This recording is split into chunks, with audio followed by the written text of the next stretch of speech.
My girlfriend's younger sister tried to seduce me, framed me when I rejected her, destroyed my life with false charges, and in court one video exposed everything. I, a 24-year-old male, met my ex-girlfriend, Caddy, a 24-year-old female, during sophomore year of high school. We started as lab partners in chemistry and ended up dating 3 months later. By the time we graduated, we were that couple everyone assumed would get married someday. 5 years together, and I never once thought about being with anyone else. Our families meshed perfectly. Her dad, Steve, was the mechanical type, always rebuilding engines in his garage and teaching me stuff my own dad never could. I remember the first time he showed me how to rebuild a carburetor on his '67 Camaro. It took us an entire Saturday, but by the end of it I knew more about cars than I had learned in 16 years from my father.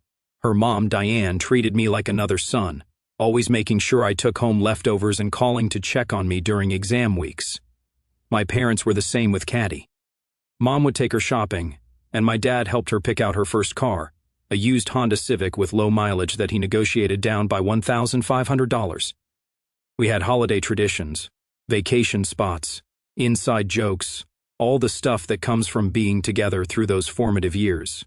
We would spend Thanksgiving with my family and Christmas Eve with hers. Every summer, both families would rent cabins at Lake Mitchell for a week. By junior year, Caddy had her own designated seat at our dinner table, and I had mine at hers. We went to the same university, state, about 2 hours from our hometown.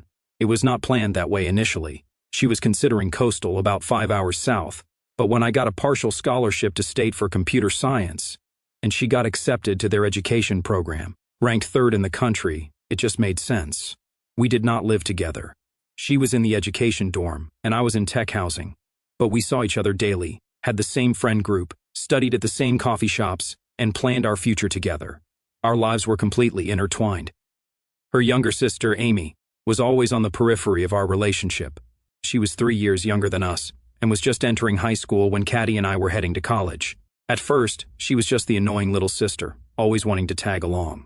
She would interrupt our movie nights, accidentally walk in when we were making out, and ask a million questions about college during dinner. Standard little sister stuff. But something changed when she hit about 16. It was subtle but definite. The first time I noticed it was at Caddy's family barbecue the summer after our freshman year of college. Amy kept finding reasons to brush against me when she walked by. She would ask me to help her get stuff from high shelves, even though her dad was taller than me. She would wear these short shorts and bend over right in front of me to look for something in the cooler. I did not think much of it. I figured it was just teenage awkwardness. It escalated. She started texting me directly, innocent at first, asking about homework or what Caddy might want for her birthday. But it shifted to more personal stuff. How her boyfriend did not understand her. How guys her age were so immature. How she wished she could find someone like me. I showed Caddy some of the texts trying to be transparent. She laughed it off, saying she has always had a little crush on you. It is harmless.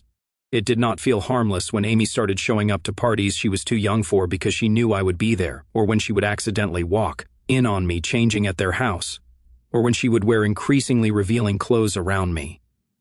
I started avoiding their house when I knew Amy would be home alone. I started making excuses to skip family events. Caddy noticed, and we fought about it a few times. She would say, "You are being weird about my sister. She is just a kid." But Amy was not just a kid. It happened in October of our junior year of college. I was doing well, with a 3.8 GPA and a part-time job at a tech startup that was grooming me for full-time after graduation. The company was paying me $22 an hour to develop user interface components, almost unheard of for an undergraduate intern. My boss had already hinted at a $75,000 starting salary after graduation with stock options.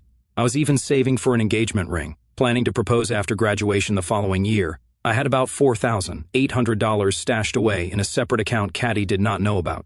Caddy was at a weekend teaching conference in Chicago. She was studying elementary education. The conference was a big deal. Only 5 students from the state university were selected to attend. She had been preparing for weeks, making contacts with principals and district administrators who could help her land a good position after graduation. We talked about settling in the Riverside district, where starting teacher salaries were $52,000 and housing was still affordable. I was not planning to go to her parents' house that weekend, but Steve called Friday afternoon asking if I could help him install some storage shelves in the garage. He said his back was acting up and he could use an extra set of hands. He had bought some heavy-duty, steel shelving from Harbor Freight, the kind rated for 1,500 pounds per shelf. I had always gotten along great with Steve, so I did not hesitate. I headed over around 6 o'clock in the evening, and we spent a few hours mounting the shelving units. We finished up around 9 o'clock, and he offered me a sandwich and a soda before I headed out. Diane was at her sister's for the weekend, so it was just us and Amy in the house.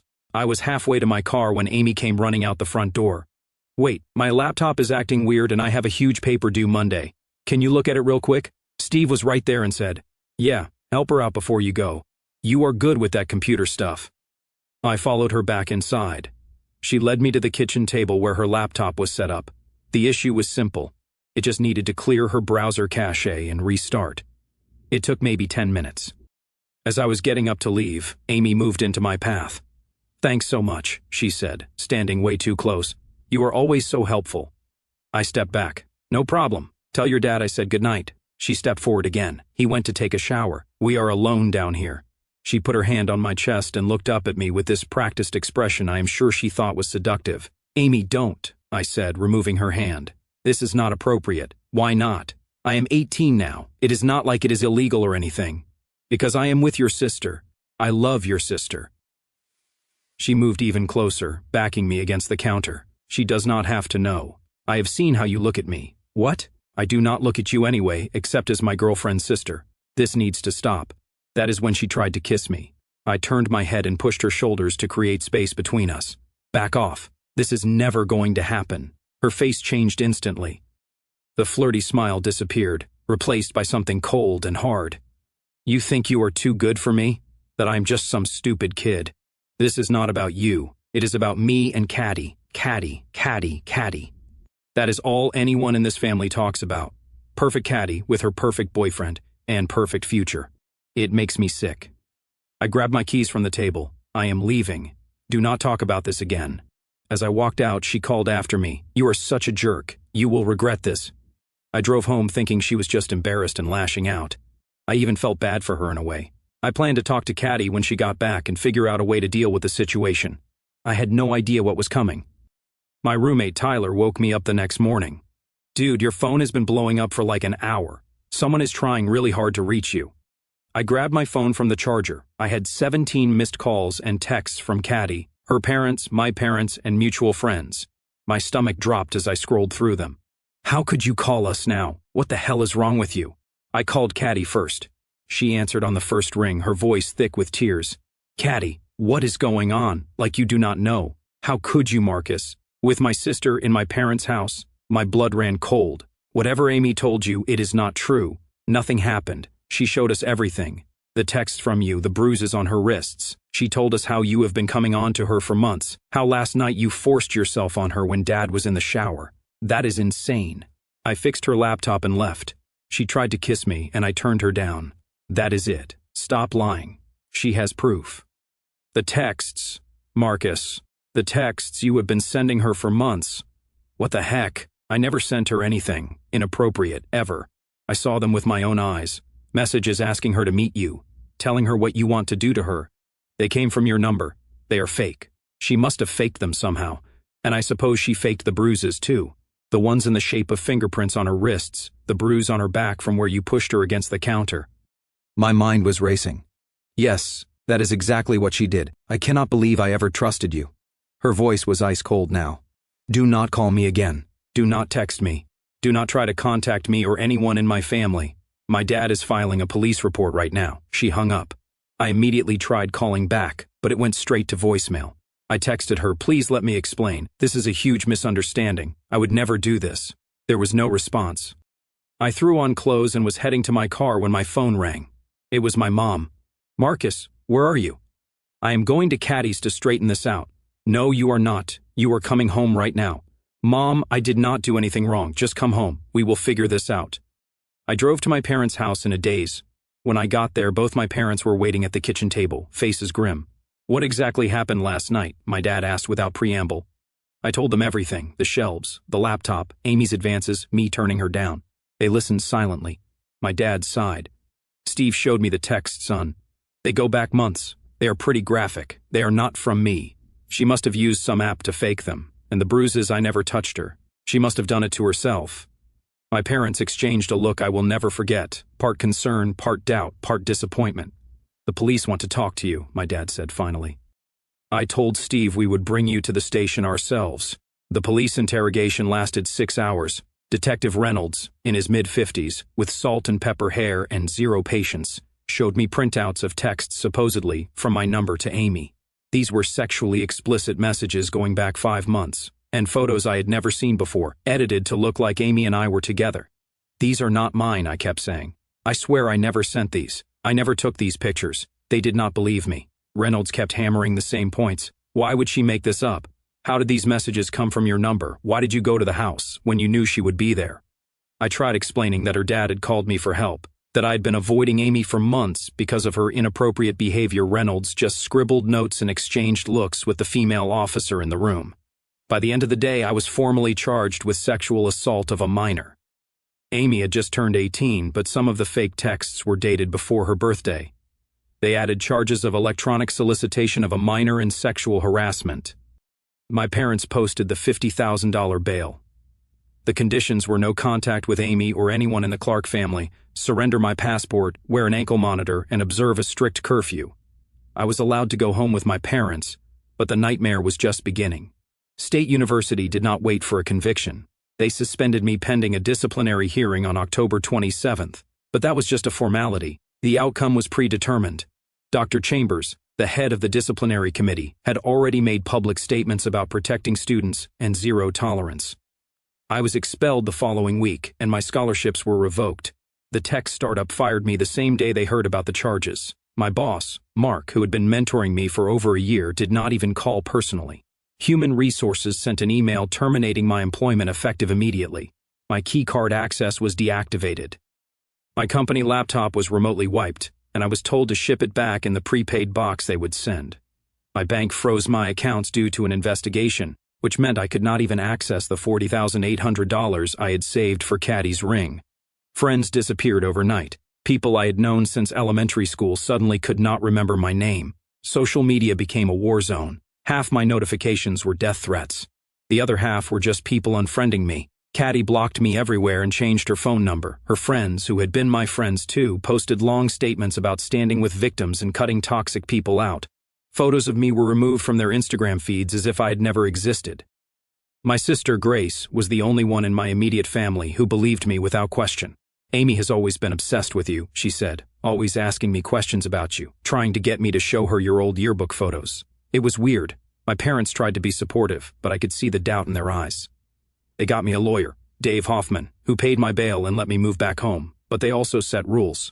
I could not leave the house after 8 o'clock in the evening. I could not have friends over. I had to share my location with them at all times.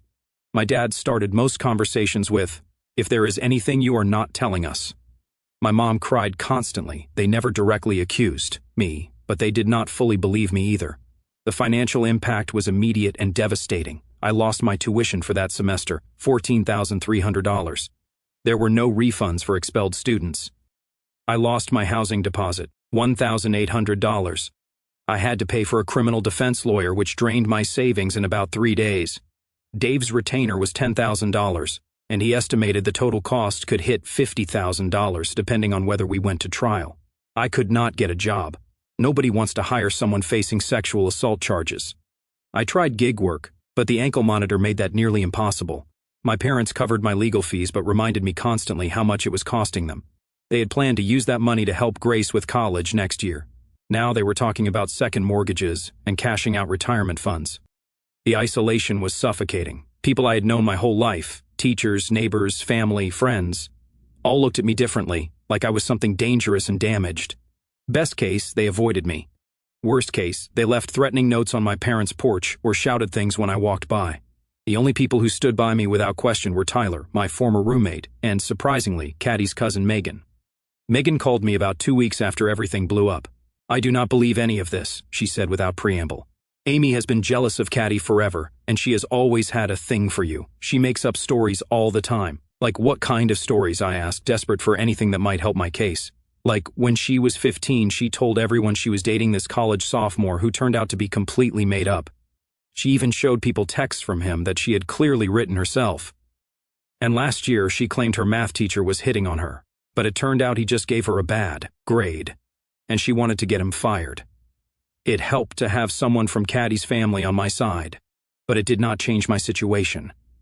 The prosecutor was pushing for maximum penalties. Dave was already talking about plea deals. "I understand you do not want to consider it," he said during one of our strategy sessions, "but I need you to know what is on the table. As a first-time offender, you are looking at a 5 to 7 year sentence if convicted on all counts. The plea would drop it to 3 years with possibility of parole after 18 months. I am not pleading guilty to something I did not do," I told him. "Keep fighting." Months passed and things only got worse. The preliminary hearings in November and December did not go well. Judge Patterson, a stern woman in her 60s, seemed predisposed to believe Amy. Dave kept trying to get the text evidence thrown out, arguing they could have been falsified, but without proof of tampering, the judge allowed them. Amy's testimony in the January hearing was devastating. She cried at all the right moments, looked vulnerable and scared. She described months of grooming, how I had slowly pushed boundaries, made her feel special, and then threatened her. She described how I had grabbed her wrists hard enough to bruise when she finally said no, and pushed her against the counter when she tried to get away. She was a terrifyingly good liar. Watching her, I almost believed it myself. Tyler testified as a character witness for me, but he had not been there that night. Megan wanted to testify about Amy's history of lying, but her parents threatened to cut her off financially if she got involved. My sister spoke about Amy's weird obsession with me over the years, but the prosecution painted it as a schoolgirl crush that I had exploited. By month 4, February, Dave was strongly recommending a plea deal. "The text evidence is damning," he said. "The physical evidence supports her story. Her testimony is compelling. If we go to trial and lose, you are looking at 5 to 10 years. Take the deal. 3 years with possibility of parole after 18 months. I am not pleading guilty to something I did not do," I told him. "Keep fighting." But even I was losing hope. The trial was set for July, 9 months after the incident. I had spent those months living like a prisoner in my parents' house. No job, no school, no friends, no future. Some days I did not even get out of bed. Depression hit me hard. I stopped eating regularly and stopped showering sometimes. What was the point? My life as I knew it was over. Even if by some miracle I was acquitted, the damage was done. My reputation destroyed, my career trajectory derailed. My relationship with Caddy, 5 years of my life, was gone in an instant. The worst part was knowing she was out there believing I was capable of this, that after 5 years together she could think I would do something so horrible that she did not even question it and did not even give me a chance to explain. In March, about 5 months in, I hit rock bottom. I came close to ending it all. I had it all planned out. Tyler showed up unexpectedly that day. He found me sitting on my bed staring at a bottle of pills. He stayed with me for 3 days straight, barely sleeping, making sure I was okay. "We are going to beat this," he kept saying. "Something will break. The truth always comes out." I did not believe him, but I went through the motions, started showering again, eating regularly, and going through the case files with Dave, looking for anything that might help. And then in April, we got our first real break. Dave had hired a digital forensics expert named Kevin to analyze the text messages. Kevin was expensive, $30.75 an hour, but worth every penny. After weeks of examination, he found inconsistencies in the metadata, timestamps that did not align, and formatting differences that suggested the texts had been manipulated. "It is not definitive proof of tampering," Dave warned, "but it is enough to create reasonable doubt about the authenticity of the evidence." We filed a motion to have the text evidence reconsidered. The judge granted it reluctantly. The prosecutor argued that the inconsistencies were just technical glitches, not proof of falsification. She brought in the county's information technology expert who testified that message metadata can sometimes appear irregular due to server syncing issues or app updates. But it was a crack in their case, a small one, but still. Around the same time, a girl named Olivia reached out to me through Tyler. She had gone to high school with Amy and been friends with her briefly. Amy did something similar to my brother, she told me when we met at a coffee shop near campus. They worked at the same grocery store. She had a crush on him. He was not interested. She told everyone he groped her in the break room and got him fired. He was lucky there were security cameras. "Did she press charges?" I asked. "No, she just spread rumors. But it was the same pattern. She was obsessed with him. He rejected her. She retaliated." Olivia agreed to testify about Amy's history of false accusations. It was not much, but it was something. In May, 2 months before the trial, Megan called with news. "Amy's story is changing," she said. "I overheard her talking to my aunt. Some of the details are different now. The timeline, what exactly happened. I think she is worried about getting caught in inconsistencies. Dave filed for another discovery motion, requesting any new statements from Amy.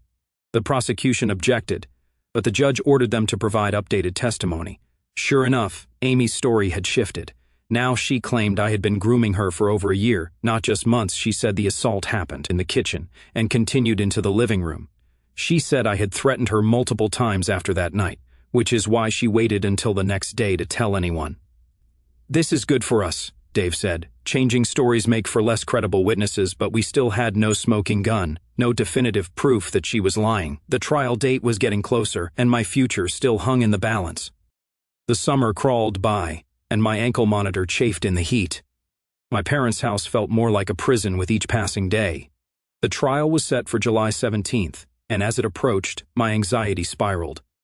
Dave was more optimistic than he had been in months. The text evidence is questionable now. Her story is inconsistent. We have got character witnesses for you and testimony about her past behavior. It is not a slam dunk, but we have got a fighting chance. A week before the trial, I got an unexpected visitor. Caddy's dad, Steve, showed up at my parents' house. My dad answered the door and nearly slammed it in his face, but Steve begged for 5 minutes. They brought him to the backyard where I was sitting. He looked terrible. He did not sit down. I need to ask you something, he said, his voice rough. Man to man, did you touch my daughter? I looked him straight in the eyes. No, sir. I never touched Amy inappropriately. I never sent her those texts. I never did any of the things she has accused me of. He studied my face for a long moment. There are some things that are not adding up in her story. Things she said happened when they could not have. My heart raced. Like what? He shook his head. I cannot discuss the details, but I needed to hear it from you directly. He left without another word. I told Dave about the visit immediately. This could be significant, Dave said. If her own father is having doubts, the jury might too.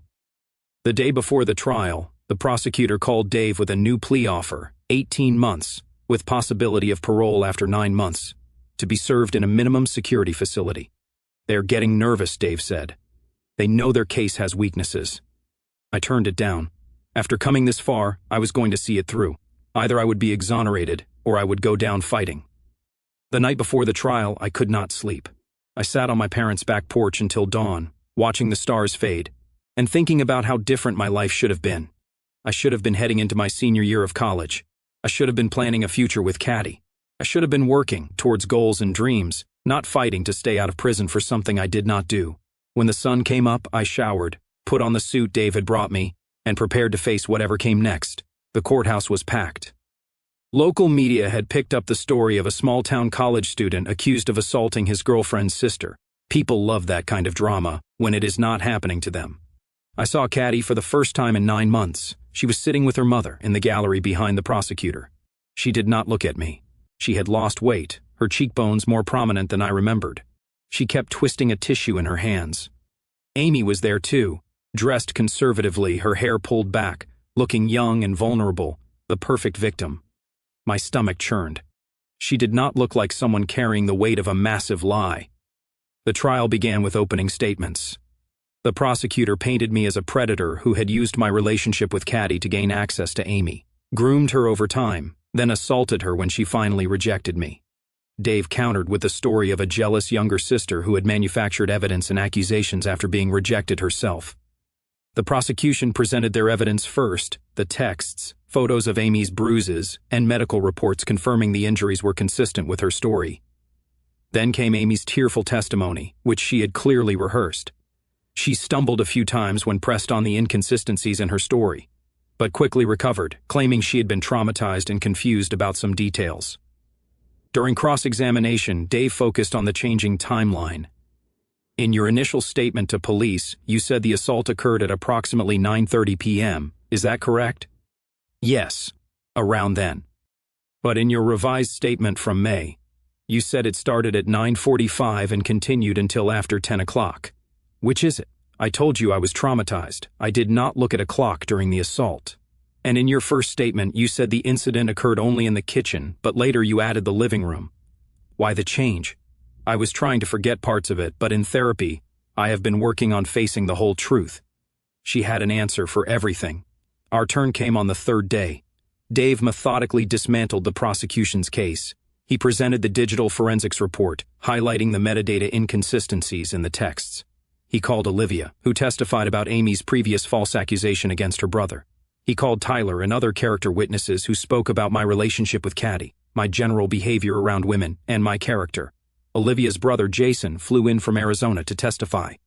He described in detail how Amy had pursued him, how he had rejected her advances, and how she had retaliated with false accusations that cost him his job. If there had not been security cameras in that break room, I do not know what would have happened to me, he said.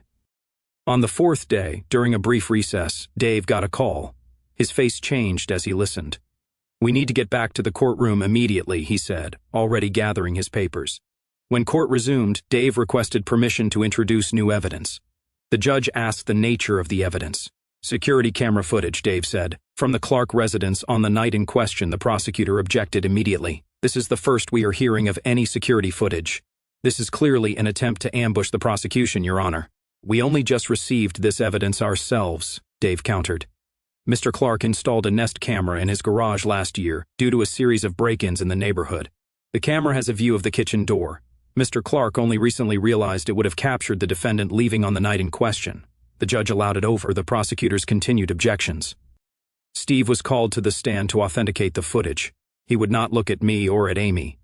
"Mr. Clark, why are you just now coming forward with this evidence?" the judge asked. Steve cleared his throat. "I did not think about the camera initially. It uploads to cloud storage that I rarely check, but certain inconsistencies in my younger daughter's account made me go back and look. The footage was played for the court. It clearly showed me leaving through the kitchen door at 9:37 p.m. Amy followed me to the door, visibly angry but completely unharmed. There were no bruises on her wrists, no tears, no signs of distress. The timestamp matched exactly when she claimed I had assaulted her. The courtroom erupted. The judge called for order. Amy burst into tears. The prosecutor asked for a recess to confer with his witnesses. The judge denied it and instructed him to continue his cross-examination of Steve. "Mr. Clark, is it possible this footage has been altered?" "No," Steve said firmly. "It is uploaded directly to Nest's cloud servers. I accessed it using my account, downloaded it, and provided it to the defense exactly as it was recorded." The prosecutor tried a few more angles, but the damage was done. The video completely contradicted Amy's testimony about what happened that night and when. When court resumed the next day, the prosecutor announced they were dropping all charges. Just like that, it was over. The dismissal of charges did not undo 9 months of hell. It did not erase the damage to my reputation, my education, my career, my relationships.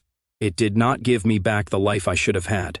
Amy faced consequences. Finally, she was charged with filing a false police report, falsifying evidence, and perjury. Being 18 and with the influence of her father's testimony on her behalf, she got a suspended sentence, probation, mandatory counseling, and community service. Nothing close to the punishment she deserved for what she put me through. The restitution the court ordered her to pay me, $7,500, was a joke compared to what this had cost me financially, let alone emotionally and psychologically. Steve and Diane divorced shortly after the trial. He could not forgive her for pressuring him to support Amy's lies even after he started having doubts. He reached out to me once about 1 month after the trial to apologize. He said he should have questioned things sooner and should have checked the camera footage earlier. I appreciated the gesture, but it was too little, too late.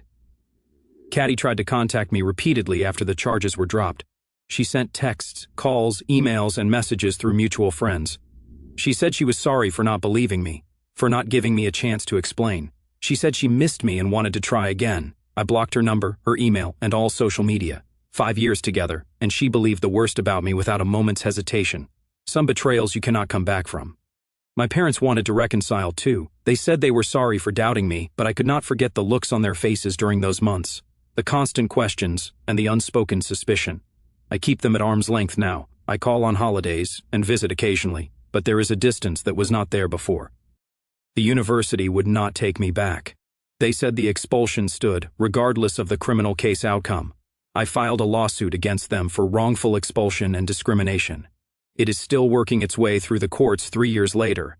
My lawyer thinks we will eventually settle for around $200,000, which sounds like a lot, but does not come close to covering what I lost. Not just tuition and scholarships, but future earnings, career advancement, and networking opportunities. Rebuilding my life was the hardest part. I moved 2 states away and started over at a different university, though I had to take out massive loans since my scholarships were gone. I worked night shifts at a warehouse to pay rent on a studio apartment barely big enough for a bed and desk. I made $14.50 an hour, with no benefits, loading boxes from 11 p.m. to 7 a.m. Then I tried to stay awake through classes. Tyler moved out to join me about 1 year later.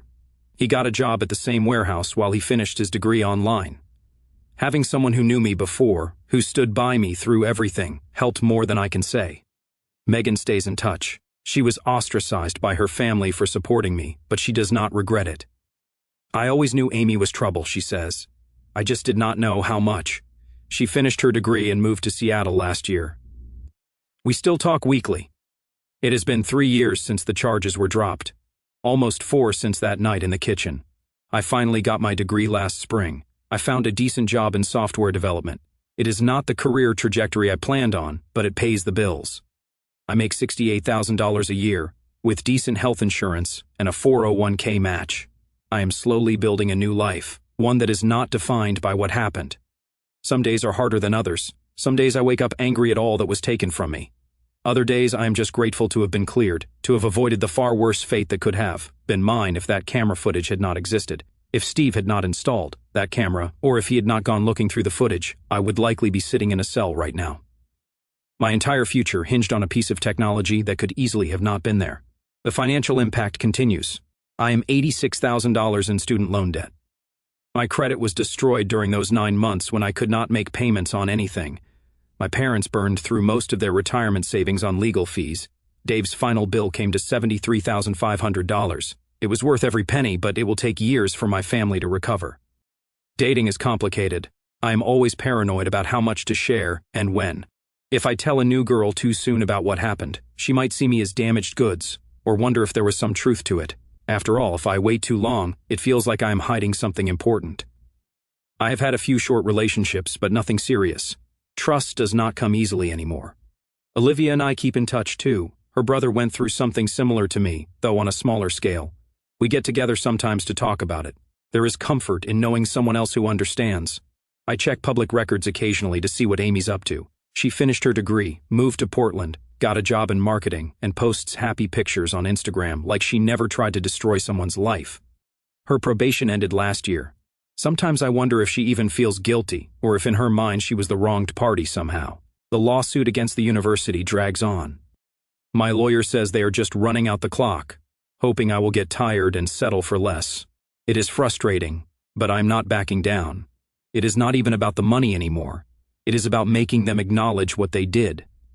But the best thing that happened, though, about 6 months ago, I adopted a dog from the shelter, a 3-year-old German Shepherd mix named Riley. The previous owner could not keep him due to deployment. He has got trust issues too, so we are a good match.